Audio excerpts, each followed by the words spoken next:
तो हेलो दोस्तों, स्वागत है आपका मेरे न्यू वीडियो में। जैसा कि मैं आपसे क्लास में बताया था कि मैं रस समीकरणिति के बारे में आगे क्लास में बताऊंगा। तो देखिए, रस समीकरणिति क्या होती है। तो जब कोई अपक्रिया दिया रहता है, मान लो कोई अपक्रिया दिया है, ए प्लस बी मिलकर क्या बना रहे हैं, सी प्लस डी बना रहे हैं, सी प्लस डी बना रहे हैं। तो हम लोग देखेंगे जो ए का मोल होगा, क्या, जो ए का मोल होगा, जो ए का मोल होगा उसके रस समीकरणिति गुणांक से क्या कर देंगे, भाग कर देंगे। तो जो ये स्मॉल ए दिखा गया ना, small A, small B, small C and small D, जो आप देखेंगे ए के आगे लिखा गया ना स्मॉल में, small A, small B, small C, small D, इसे कहते हैं रस समीकरणिति गुणांक। रस समीकरणिति गुणांक, रस समीकरण मिति गुणांक।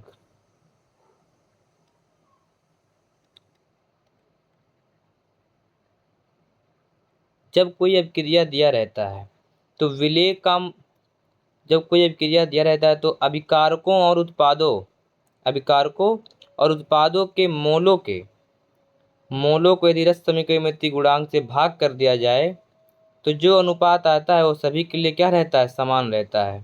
कहने का तात्पर्य है कि यदि ए के मोल को उसके रस समीकरणिति से गुणांक किया जाए और बी के मोल को उसके रस समीकरणिति से गुणांक किया जाए, सी के मोल को उसके रस समीकरणिति से गुणांक किया जाए और डी के मोल को उसके रस समीकरणिति से गुणांक किया जाए, तो जो अनुपात आएगा वो सबके लिए सिमिलर आएगा, सेम आएगा। तो मुझे उम्मीद आपको समझ में आया होगा रस समीकरणिति क्या होता है, रस समीकरणिति क्या होता है। तो देखेंगे एन ए क्या है, ए का मोल है एन बी, बी का मोल एन सी का मोल एन डी का मोल है। तो इन मोलों को यदि रस समीकरणिति से गुणांक कर दिया जाए, रस समीकरणिति गुणांक से भाग कर दिया जाए तो सभी का अनुपात सेम आएगा। इसी प्रकार हम लोग देखेंगे मोल बराबर होता है, आगे हम लोग देखते हैं मोल बराबर क्या होता है। एक नया पेज ले लेते हैं आपको समझाने के लिए। मोल बराबर होता है भार बटा अणुभार,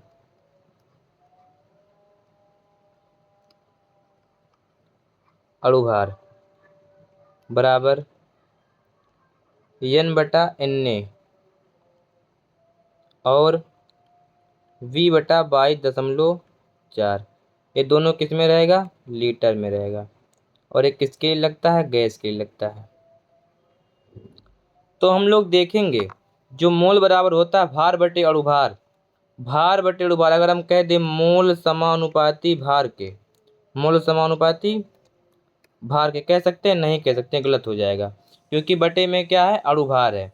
लेकिन हम लोग मोल समानुपाती यन कह सकते हैं क्योंकि इनने जो अवोगाद्रो संख्या वो क्या है, नियत है, इनने क्या है, नियत है। इसलिए मोल को हम यन के समानुपाती कर सकते हैं। यन क्या है, अणुओं परमाणु यौगिकों की संख्या है, इलेक्ट्रॉन प्रोटॉन न्यूट्रॉन की संख्या, जिसकी संख्या निकालते हैं उसे क्या कहते हैं, यन कहते हैं। हम लोग गैस के लिए, किसके लिए, गैस के लिए मोल को आयतन के समानुपाती कर सकते हैं क्योंकि 22.4 जो मोलर आयतन आता है उस सभी गैसों के लिए क्या रहता है, नियत रहता है। तो मोलर आयतन क्या होता है, एक मोल का आयतन को मोलर आयतन कहते हैं। तो आपको समझ में आ गया होगा मोल क्या एन के समानुपाती होता है, वी के समानुपाती होता है। वी मतलब आयतन, एन मतलब number of electron proton neutron परमाणु अणु यौगिक, कोई भी हो सकता है। फिर हम लोग देखते हैं जब मोल समानुपाती यन है, क्या है, यन क्या है, अणुओं परमाणु इलेक्ट्रॉन प्रोटॉन यौगिकों की संख्या है, तो हम मोल के स्थान पर एक ही अणुओं की संख्या लिख सकते हैं कि नहीं लिख सकते हैं। जब मोल समानुपाती यन है तो हम अणुओं की संख्या मोल के स्थान पे लिख सकते हैं।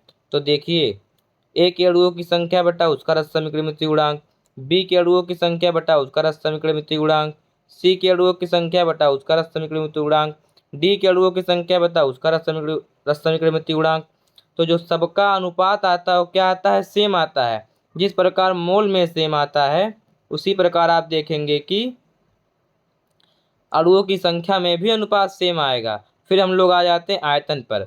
आयतन में हम लोग देखते हैं कि आयतन का जो मोल बराबर जो V/22.4 आता है, ये सिर्फ गैस के लिए होता है। किसके लिए होता है? गैस के लिए होता है। इसमें हम लोग एक आयतन बटा उसका रस समीकरण मिति गुणांक, बी का आयतन बटा उसका रस समीकरण मिति गुणांक, सी का आयतन बटा उसका रस समीकरण मिति गुणांक, डी का आयतन बटा उसका रस समीकरण मिति गुणांक क्या आएगा? तीनों के लिए सेम आएगा। क्यों सेम आएगा? क्योंकि मोल जो है आयतन के क्या होता है? समानुपाती होता है। मोल आयतन के समानुपाती होता है। क्यों समानुपाती होता है? क्योंकि V/22.4 में 22.4 क्या है? नियत है। तो आप लोग समझ रहे होंगे। देखिए चेतावनी में लिखा गया है WA बटा आप ए नहीं कर सकते हैं, क्योंकि भार बटा अणुभार नियत नहीं होता है। सभी परमाणुओं के लिए क्या होता है? अलग अलग होता है। इसीलिए हम लोग भार बटा रस समीकरण मिति गुणांक किसी भी अभिकारक और उत्पाद किसी का भी सिमिलर नहीं कर सकते हैं। इसलिए चेतावनी में देख लीजिएगा ध्यान से, और कभी भी गुणांक को आपस में बराबर ना करिएगा। फिर हम लोग आगे देखते हैं। ये देखिए 2 मोल ए के 3 मोल बी के साथ मिलकर 4 मोल सी और 1 मोल डी बना रहा है ना। तो इसका अनुपात देखोगे, Na का अनुपात Nb अनुपात Nc अनुपात Nd 2:3:4:1 अनुपात में अभिक्रिया कर रहा है। इसका तात्पर्य यह है कि A का 2 मोल, B का 3 मोल मिलकर C के 4 मोल और D के 1 मोल बना रहे हैं। इसका मतलब जब अभिकारक और उत्पादों का अभिक्रिया कराया जाएगा तो इनका अनुपात 2:3:4:1 में प्राप्त होगा। यदि हम A को 4 मोल लेते, कितना ले लेते हैं? 4 मोल, तो कितना गुणा होगा? 2 से। तो जितना भी आएगा, तो 3 का भी कितना होगा? 3 को भी 2 से गुणा करना पड़ेगा। तो इसका कितना लेना पड़ेगा? 6 लेना पड़ेगा। इसका 8 बनेगा और इसका कितना बनेगा? 2 बनेगा। सभी में 2 2 से गुणा करना पड़ेगा और सबका अनुपात क्या आएगा? यही आएगा। सबका अनुपात क्या आएगा? 2:3:4:1 आएगा। हम लोग जानते हैं मोल अणुओं की संख्या के समानुपाती होता है। मोल किसके समानुपाती होता है? अणुओं की संख्या के समानुपाती होता है। इसलिए Na अनुपात Nb अनुपात Nc अनुपात Nd हम लोग 2:3:4:1 क्या है? लिख सकते हैं। फिर हम लोग देखेंगे मोल क्या होता है? मोल आयतन के समानुपाती होता है। इसलिए Va का आयतन अनुपात Vb का आयतन अनुपात Vc का अनुपात Vd क्या हो जाएगा? 2:3:4:1 हो जाएगा। क्यों होगा? क्योंकि मोल समानुपाती आयतन के होता है। मोल समानुपाती number of electron, proton, neutron, परमाणु और अणु के होता है। फिर हम लोग देखेंगे भार WA अनुपात WB अनुपात WC अनुपात WD बराबर 2:3:4:1 नहीं कर सकते हैं। क्यों नहीं कर सकते हैं? क्योंकि हम लोग देखते हैं मोल बराबर होता है भार बटा अणुभार। देखते हैं हम लोग जो अणुभार होता है सभी के लिए अलग अलग होता है। यदि सभी के लिए सेम होता तो ये वाला हम लोग सही कर देते, लेकिन सभी के लिए अलग अलग होता, इसलिए क्या करेंगे? इसे गलत मानेंगे, ये सही नहीं है। इसी प्रकार देखेंगे एक दूसरी क्रिया दिया गया है कि 2 मोल X 3 मोल Y के साथ मिलकर 2 मोल क्या बना रहा है? Z बना रहा है। फिर इसमें हम लोग यही देख रहे हैं क्या कि अपक्रिया, सबसे पहली बात है कि जो अपक्रिया दिया गया है वो संतुलित होना चाहिए, तभी ये रूल फॉलो होगा। संतुलित अपक्रिया के लिए ये रूल फॉलो होगा। इसी प्रकार इसमें भी वही कहा गया है WX अनुपात WY अनुपात WZ एक क्या है? गलत है। ये गलत है। ये वाला क्या है? VX अनुपात VY अनुपात VZ अनुपात ये क्या होगा?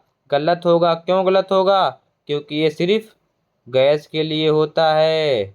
जब गैस रहेगा तभी हम लोग V अनुपात VB अनुपात VC अनुपात VD कर सकते हैं। हम लोगों ने यहाँ क्यों किया है? क्योंकि ये गैस है। क्या है? गैस है। गैस है, इसीलिए हम लोगों ने किया है ना, इसीलिए किया। हम लोग आगे बढ़ते हैं। फिर देखेंगे नाइट्रोजन तथा 1 मोल नाइट्रोजन 3 मोल हाइड्रोजन के साथ मिलकर 2 मोल क्या बना रहा है, NH3 बना रहा है। तो हम लोग देखेंगे N2 तथा H2 के मोलों की संख्या चाहिए, कितना चाहिए, यदि यदि 8 मोल, यदि नाइट्रोजन कितना मोल प्राप्त होता है, 8 मोल प्राप्त होता है, तो हम लोग वही सूत्र लगा देंगे, क्या लगा देंगे, N बटा N, H2 के मोल बटा H2 का रस समीकरण गुणांक, N2 का NH3 का मोल बता NH3 का रस समीकरण गुणांक। अब देखिए हम लोग किसके लिए निकाल रहे हैं, हाइड्रोजन के लिए निकाल रहे हैं। तो देखो हाइड्रोजन के लिए निकल रहा है, NH3 का कितना दिया गया, 8 दिया गया है, 8 बटे क्या हो गया, 2 हो गया, 3 का क्या हो गया, गुणा हो गया, ऊपर ऊपर गुणा हो गया 3 का, तो 3 गुणे 8 बटे 2, 2 चौक 8, कितना आ गया, 12 आ गया। इसी प्रकार N2 के लिए देखेंगे, N2 बटा उसका समीकरण गुणांक कितना है, 1 है, इसका समीकरण गुणांक कितना है, 3 है, NH3 का समीकरण गुणांक कितना है, 2 है। हम लोग जब भाग करेंगे तो N2 के मोल बटा 1, NH3 के मोल बटा 2, तो हम लोग देखेंगे NH3 का मोल 8 दे दिया गया है, 8 में 2 से भाग करने कितना जाएगा, 4 मोल आ जाएगा। तो नाइट्रोजन और हाइड्रोजन के मोलों की संख्या आ गई है। इसी प्रकार हम लोग आगे सॉल्व कर लेंगे। यदि आयतन पूछा जाएगा तो हम लोग आयतन वाला सूत्र लगा देंगे, तो आयतन वाला सूत्र लगा देंगे। हम लोग आगे बढ़ते हैं। फिर ये वाला क्वेश्चन मैंने आप सबको होमवर्क में दिया था ना, ये वाला क्वेश्चन मैंने आपको होमवर्क में दिया था ऑफलाइन क्लास में। क्या कहा था कि 367.5 ग्राम KClO3 का द्रव्यमान कितना, मोलिकुलर वेट 122.5 है, को जब गर्म किया जाता है तो KCl तथा ऑक्सीजन के कितने ग्राम उत्पादित होंगे। KCl और ऑक्सीजन के ग्राम, कितने ग्राम उत्पादित होंगे, यही पूछा गया है। तो जो मैंने क्वेश्चन दिया था उसमें शायद ऑक्सीजन के मोल पूछा था, तो वही लगेगा। मोल निकालने के बाद भार बटा अणु भार करके सूत्र लगा देंगे, आ जाएगा। तो हम लोग देख रहे हैं, तो सबसे पहले हम लोग क्या निकालते हैं, KClO3 का क्या मोल निकालते हैं। तो KClO3 का मोल बराबर क्या होता है, भार बटा अणु भार हो जाएगा ना, क्या हो जाएगा, भार बटा अणु भार हो जाएगा। 1 मिनट, थोड़ा मोबाइल का बैलेंस बिगड़ गया, 1 मिनट। भार बटा अणु भार हो जाएगा। फिर हम लोग देखेंगे भार कितना दिया गया था, 3.5 दिया गया था। अणु भार कितना होता है, 122.5 होता है, कितना आ गया, 3 मोल आ गया। अब फिर हम लोग वही लगा देंगे क्या, कि NKClO3 का मोल, NKClO3 का मोल बटा उसका रस समीकरण गुणांक, NKCl का मोल बटा उसका रस समीकरण गुणांक कितना है, इसका भी 2 है और इसका भी 2 है। तो हम लोग क्या करेंगे, 2 से 2 काट भी सकते हैं और आगे जाकर भी सॉल्व कर सकते हैं। देखिए यहाँ पर किया गया है, आप लोग इस वाले में देखेंगे तीसरे खाने में किस तरीके से सॉल्व किया गया है। देखिए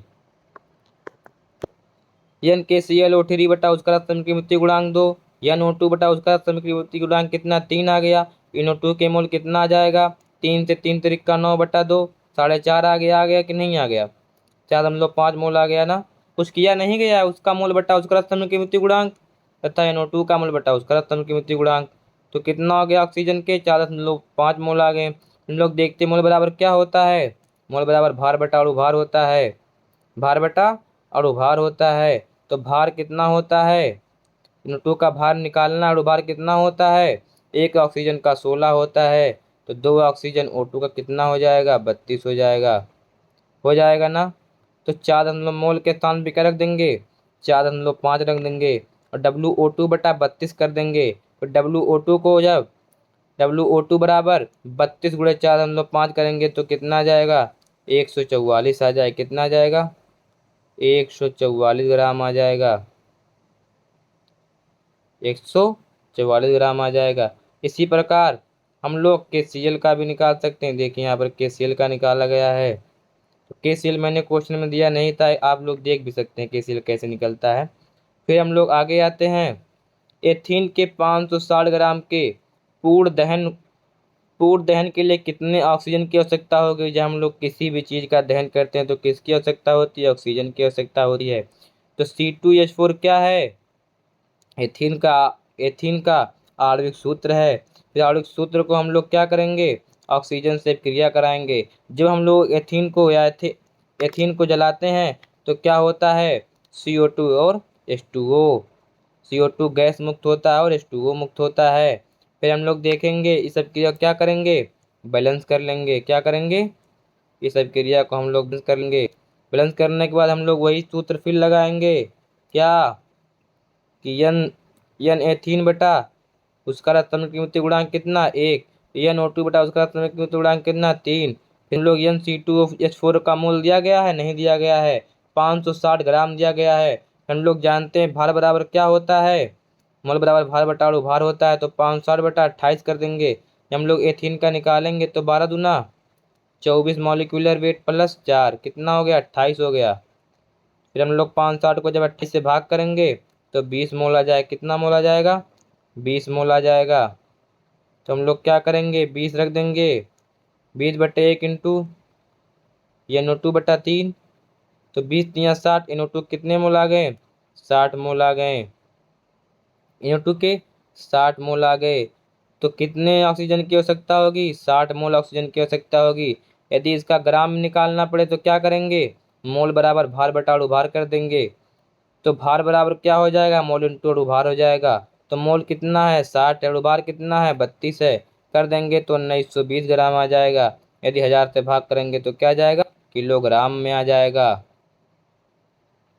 तो ये तो अब क्रिया को संतुलित करने के लिए क्या किया जाता है, जब हाइड्रोकार्बन के दहन की क्रिया को संतुलित करना है, सबसे पहले क्या करेंगे, कार्बन को संतुलित करेंगे, फिर कार्बन के बाद हाइड्रोजन को संतुलित करेंगे, उसके बाद हाइड्रोजन के बाद लास्ट में ऑक्सीजन को संतुलित करेंगे।